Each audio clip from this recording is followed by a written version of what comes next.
नमस्कार, मैं समर के मुखर्जी और आप देख रहे हैं डीजी फिल्मिंग। टेक्निकल रिव्यू करूंगा एनिमल फिल्म की, जो आज ही रिलीज हुई है।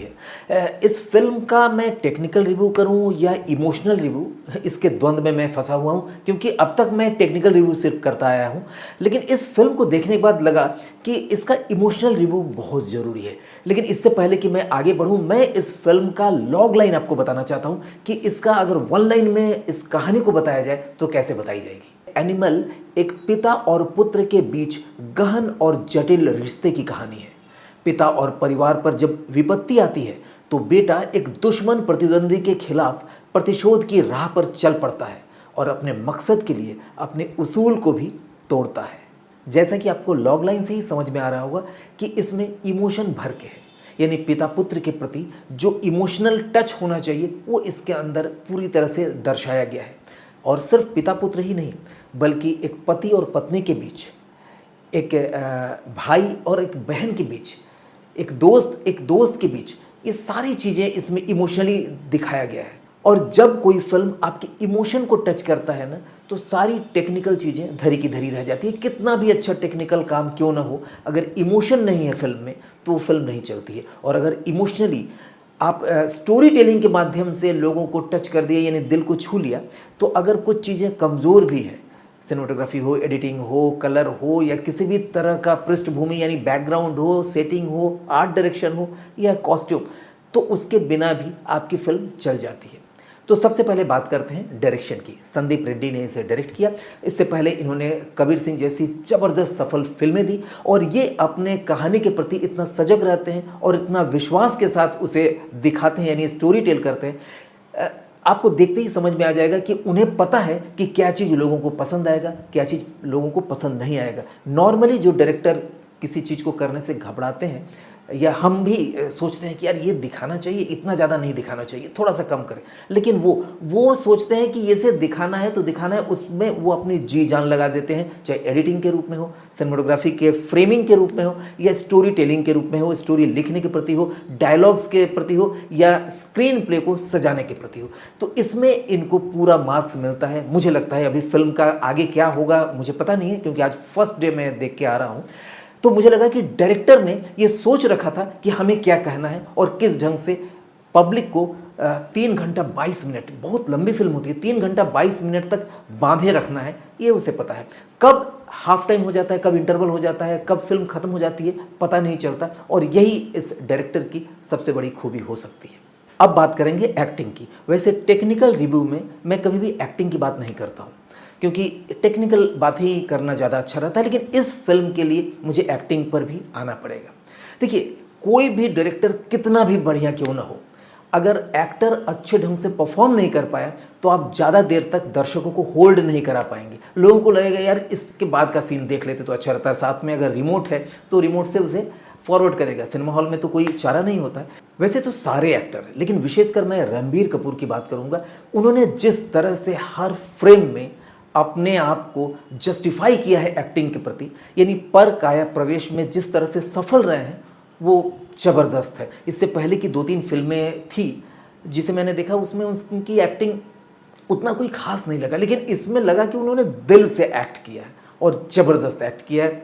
तो इनकी जितनी भी प्रशंसा की जाए कम है। बाकी एक्टर्स, चाहे अनिल कपूर हो, चाहे बॉबी देओल, बिना कुछ बोले जिस तरह से अपना परफॉर्मेंस दिया है वो इन्हें जरूर आगे ले जाएगा। अनिल कपूर जी हैं ही अच्छे एक्टर। हीरोइन की बात करें तो रश्मिका ने वाइफ के रूप में, रणबीर कपूर के वाइफ के रूप में बढ़िया काम किया है। और बाकी जो कास्टिंग है सो है, बहुत अच्छा नहीं है लेकिन बढ़िया है। अच्छी एक्टिंग सिर्फ रणबीर कपूर की। अब बात करेंगे सिनेमाटोग्राफी की। देखिए, अमित रॉय ने इसकी सिनेमाटोग्राफी किया। वैसे और 2 लोग हैं, लेकिन अमित रॉय का नाम इसलिए लूँगा कि ये काफ़ी बड़ी बड़ी फिल्मों में अपना कमाल दिखाते आए हैं, और इनकी खूबी यही है कि आप फिल्म देखते समय कभी भी आपको सिनेमाटोग्राफी पर ध्यान ही नहीं जाएगा। ऐसा कहीं नहीं लगेगा कि अरे यार क्या शॉट लिया है, क्या एंगल लगाया है, या क्या लाइटिंग किया है, ऐसा नहीं। उनका काम करने का तरीका ही डिफरेंट है। वो सिर्फ स्टोरी टेलिंग करना जानते हैं। डायरेक्टर ने जो चीज़ समझा है, जो चीज़ सोचा है, उसे बेहतर ढंग से कैसे प्रस्तुत करें, ये उनका मकसद रहता है, और इस मकसद में काफ़ी हद तक तकरीबन 90% सफल रहे हैं। मुझे लगता है इस फिल्म में आपको बहुत अच्छी सिनेमेटोग्राफी नहीं देखने को मिलेगी, लेकिन जो भी मिलेगी आपको कहानी के साथ बहा ले जाएगी। अब बात करेंगे एडिटिंग की। अगर कोई डायरेक्टर खुद ही एडिटर है तो सोचिए क्या होगा, क्योंकि उन्होंने वही शॉट लिया है, उतना ही लिया है जितना उन्हें ज़रूरत है।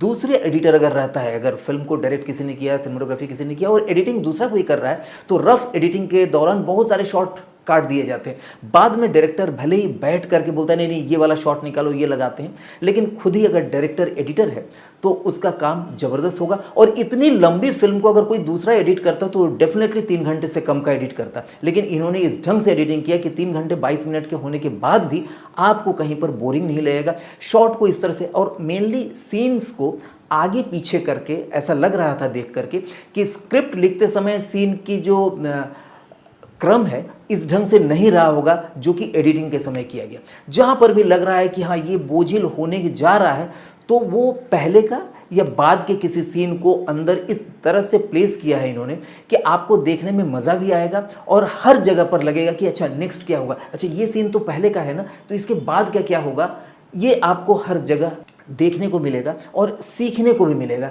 कि किस तरह से एडिटिंग की जाती है अगर आप खुद एक डायरेक्टर हैं तो। अब आते हैं एक्शन पर। सुप्रीम सुंदर ने इसका एक्शन किया है और अच्छा किया है। अच्छा इसलिए मैं बहुत अच्छा नहीं बोल रहा हूँ क्योंकि इसमें पुट दिया गया है उसी तरह से साउथ फिल्मों का। यहाँ पर हमको लगा कि संदीप ने ऐसा क्यों किया। ठीक है, आपने भयानक ढंग से इसमें एक ब्रूटल वे में मारते हुए लोगों को दिखाया, बहुत ज़्यादा वायलेंस दिखाया। ठीक है, कबीर सिंह में भी था तो उन्होंने उसी समय कहा था कि अगर वायलेंस देखना है तो मेरी नेक्स्ट फिल्म देखिए, तो इसमें भर भर के वायलेंस दिया। लेकिन कई जगह पर एक्शन हमें कमज़ोर लगा। ये मेरी अपनी राय है, हो सकता है आपकी राय कुछ अलग हो, कमेंट बॉक्स में लिखिएगा। कुछ मास्क पहने हुए कुछ लोग आए और उनके साथ एक एक्शन सीन था जिसमें बड़े बड़े गन्स का या वेपन्स का यूज़ किया गया, व्हीकल वेपन्स का यूज़ किया गया, जिसकी ज़रूरत मुझे लगा कि नहीं थी। और ठीक लग रहा था कि किसी साउथ की पिक्चर को टक्कर देने के लिए आप उस जगह पर उस ज़बरदस्ती का एक्शन सीन रखा। लोगों को अच्छा लग सकता है, लेकिन मुझे लगा कि ज़रूरत नहीं थी। वो पोर्शन कुछ देर के लिए मुझे लगा कि ये फॉरवर्ड की जा सकती है। ये मेरी अपनी राय है। बाकी एक्शन ठीक है, लेकिन एक्शन के लिए जो रिहर्सल होना चाहिए वो रिहर्सल नहीं था। जब बॉबी देओल और रणबीर कपूर के बीच में एक फ़ाइट होती है तो लग रहा था कि इतने सारे कट शॉट दिए गए हैं ताकि उसे इजीली एडिट करके एक मसाला फिल्म की तरह एक्शन दिया जाए। उसकी अगर 4 दिन 8 दिन 10 दिन का रिहर्सल होता तो जो किक दिया जा रहा है, जो पंच मारे जा रहे हैं, उसमें एक फिनिशिंग मिलती। फिनिशिंग नहीं दिखाई दी। वो लगा कि भाई यहाँ पर आपने लॉन्ग शॉट में एक किक मारा, उसके बाद क्लोज में चेहरे पर आया, चेहरे से खून निकला, जो नॉर्मली बॉलीवुड की फिल्में होती है वो। इसमें संदीप को और अगर काम करने का मौका मिलता, किसी तरह की मजबूरी रही होगी, लेकिन और अच्छा होता। अब एक और डिपार्टमेंट की बात मैं करूँगा जिस पर मेरा ध्यान गया है, वो था स्टाइलिंग। यानी जो कॉस्ट्यूम डिज़ाइनिंग होती है, स्टाइलिंग होती है, स्टाइल देना होता है, चाहे बालों का स्टाइल हो, चाहे शूज़ का हो, चाहे जैकेट का हो, चाहे किसी भी तरह के कपड़ों का, और केवल कपड़ों का ही नहीं बल्कि उसके साथ साथ के एसेसरीज़ का। ये कमाल का था। पूरी की पूरी स्टाइलिंग ज़बरदस्त थी और मुझे बेहद अच्छा लगा क्योंकि जो कलर पैलेट इन लोगों ने सेलेक्ट किया उस कलर पैलेट के हिसाब से पूरी तरह से पूरी फिल्म में दिखाई दे रहा था कि सेम पैलेट का यूज़ किया गया, चाहे वो क्लोथ का हो, चाहे बैकग्राउंड का हो। तो बैकग्राउंड में सेटिंग डिपार्टमेंट या आर्ट डिपार्टमेंट को हम ठीक ठाक कहेंगे कि अच्छा किया, जैसा फिल्म में होना चाहिए था वैसा किया, लेकिन स्टाइलिंग में हमें अच्छा लगा इनका काम। अब आते हैं म्यूज़िक एंड साउंड डिज़ाइनिंग पर। देखिए, बैकग्राउंड म्यूज़िक ज़बरदस्त बढ़िया था और म्यूज़िक में भी अगर गाने की बात करें तो कई गाने, इमोशनल गाने स्टार्टिंग से लेके अंत तक रखा गया और गानों को सुनकर ही आपको लगेगा कि इस फिल्म का गाना, यानी आपको 2 साल 4 साल 6 साल बाद भी अगर गाने को सुनाया जाए तो आप पकड़ लेंगे, अच्छा अच्छा ये इस फिल्म के गाना है। और बैकग्राउंड में गाना रखा गया, कभी भी लिपसिंग नहीं कराया गया और अच्छा, सॉन्ग्स अच्छे हैं। कुछ गाने डेफिनेटली आगे गुनगुनाए जाने लायक रहेंगे। कुछ और चीज़ों की बात मैं करूं तो इसे ए सर्टिफिकेशन दिया गया है 2 वजह से।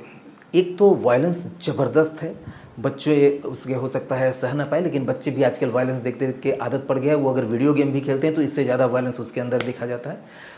लेकिन कुछ ऐसे सीन है जो एडल्ट सीन है उसकी ज़रूरत इतनी ज़्यादा नहीं थी। अगर इसे ए रेटेड नहीं किया जाता तो मेरे हिसाब से बहुत अच्छा होता, क्योंकि इसका जो इमोशन है फादर और सन के बीच में, हर बच्चों को देखना चाहिए, हर पेरेंट्स को देखना चाहिए। तो पेरेंट्स तो जाएंगे भाई, एडल्ट हैं, वो 18 साल से ऊपर के हैं, लेकिन कई बच्चे जो 12 साल, 14 साल, 15 साल, जिस समय बच्चे विद्रोही होते हैं, बाप के खिलाफ जाते हैं, तो ऐसे में ये फिल्म बहुत काम करता है, क्योंकि इसका जो इमोशन है ना, वो कहीं ना कहीं शिक्षा देता है। तो इसे ए सर्टिफिकेशन नहीं मिलना चाहिए था, मिल गया इसलिए क्योंकि इन्होंने इस तरह के कुछ सीन आपत्तिजनक रखे। वो ज़रूरी था, लेकिन इतना ज़्यादा ज़रूरी नहीं था। अगर नहीं होता तो मेरे ख्याल से इसकी जो रिकवरी है, इसका जो अर्निंग है इस फिल्म की, कम से कम 1.5 गुना और बढ़ जाता। अब बात करेंगे प्रमोशन पर। देखिए, इस फिल्म को स्टार्टिंग से ही प्रमोशन के लिए एक नज़रिए से सोच लिया गया था कि हमें प्रमोट कैसे करना। देखिए, नॉर्मली प्रमोशन कैसे होता है, किसी भी फिल्म को अगर आप देखने जाना चाहते हैं तो सबसे पहले टाइटल सुनते हैं कि टाइटल सुनकर मज़ा आ रहा है क्या, तो सो टाइटल सो है, एनिमल कोई खास टाइटल नहीं है। उसके बाद आता है पोस्टर, कि उसका पोस्टर कैसा है, जो उसके क्रिएटिव बनते हैं, पोस्टर्स बनते हैं, वो कैसा है, वो भी ठीक ठाक है। लेकिन कमाल था इसका ट्रेलर, टीज़र दोनों था, लेकिन ट्रेलर जो लास्ट में आया, वो ट्रेलर देख करके एक ऐसा बज़ क्रिएट हुआ पूरे पब्लिक के बीच में कि भाई ट्रेलर तो देख लो, क्योंकि ट्रेलर के पहले जो सीन था उसी सीन से लोगों को बांध लिया। और नो डाउट ट्रेलर पर बढ़िया ढंग से टाइम एक्सपेंड किया गया है कि हमको ट्रेलर क्या रखना है। यानी आप कह सकते हैं कि अगर प्रमोशन को, हर तरह के प्रमोशन को देख लें, तो अगर ट्रेलर आपका फिल्म का अच्छा हो गया, इसमें सीखने की बात है कि अगर आपकी फिल्म का ट्रेलर अच्छा हो गया तो आपकी फिल्म देखने के लिए या तो हॉल तक आएंगे, या OTT प्लेटफॉर्म पर, या किसी भी स्ट्रीमिंग प्लेटफॉर्म पर जहां पर आप देंगे तो वहां तक लोग पहुंच जाएंगे, अगर ट्रेलर अच्छा है तो इसमें ट्रेलर पर ध्यान दिया गया और कई दिन लगे होंगे इस ट्रेलर को करने के लिए, इसको काटने के लिए या बनाने के लिए। और ओवरऑल फिल्म की बात करें तो ज़बरदस्त फिल्म है, आपको डेफिनेटली देखनी चाहिए, कई चीज़ें सीखने को मिलेगा। मेन सीखेंगे आप कि इमोशन को कैसे स्टोरी टेलिंग के माध्यम से लोगों तक भेजा जाता है, पहुंचाया जाता है, और कैसे लंबी फिल्म होने के बावजूद भी एडिटिंग, सिनेमेटोग्राफी और डायरेक्शन के वजह से आपको इंटरेस्ट पैदा करके सीट पर बैठाए रखें, ये आपको सीखने को मिल सकता है। जो एनरोल होता है, पोस्ट एनरोल के लिए अलग से आजकल फैशन चल गया है, लेकिन इस फिल्म में एक अलग ढंग से पोस्ट एनरोल का सीन दिया गया है जो आपको डेफिनेटली देखनी चाहिए। क्योंकि अक्सर क्या होता है, जब एनरोल आने लगता है लोग सोचते हैं फिल्म खत्म हो गई, चले जाते हैं, लेकिन पोस्ट एनरोल के लिए आप वेट करिए, आपको कुछ अलग चीज़ मिलने वाली है, और वहाँ पर भी एक्टिंग देखने को मिलेगा, डायरेक्शन देखने को मिलेगा, और पूरी की पूरी टेक्निकल एस्पेक्ट देखने को मिलेगा कि किस तरह से लास्ट तक लोगों को होल्ड किया जाता है। तो ये रहा एनिमल मूवी का रिव्यू, जो मैंने खुद एक्सपीरियंस किया वो मैंने आपको बताया। और किस फिल्म का रिव्यू आप जानना चाहते हैं या टेक्निकल रिव्यू देखना चाहते हैं, कमेंट बॉक्स में जरूर लिखिएगा। नमस्कार। क्या आप फिल्म मेकिंग करना चाहते हैं?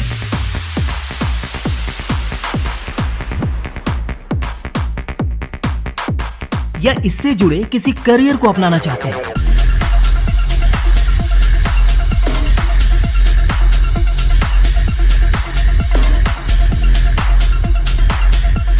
आपके माइंड में कहानी तो है,